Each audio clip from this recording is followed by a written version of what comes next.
احنا السنه خطيه نقول لهم عمر ابانا وعائشه امنا ومن يسبهمنا عدونا وعدو الله ورسوله. انطيني مرجع معمم فاهم دين يصعد عن منبر عمر هيك وابو بكر هيك وهم عمر وابو بكر اشرف من عندهم بالحسين الشهيد.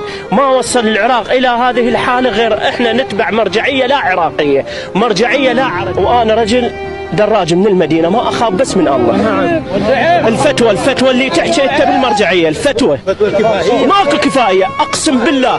لا السيستان انطى فتوى ولا نطقها ولا قال هاي فتوى. الفتوى اتت بيها قاسم سليماني واتى بها محمد رضا بن السليماني العفو ابن السيستاني. هدفها شنو الفتوى استاذ العزيز؟ هدفها قتل وتهجير الكفاءات والقضاء على الشاب العراقي وما خصوصا اخواننا السنه بالغربيه، قتلهم وتهجيرهم من مناطقهم.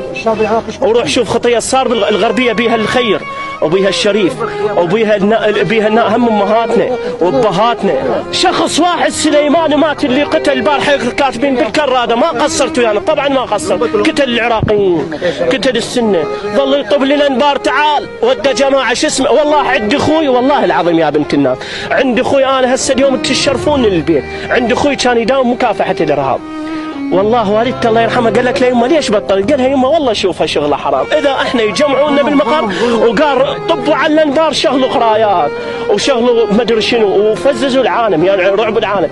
زين ارد اقول لها هي ابن السافل هي دوله. انت رايح الحسينيه انت رايح منبر انت رايح شنو رايح عزاء. هو جاب هاي على هاي.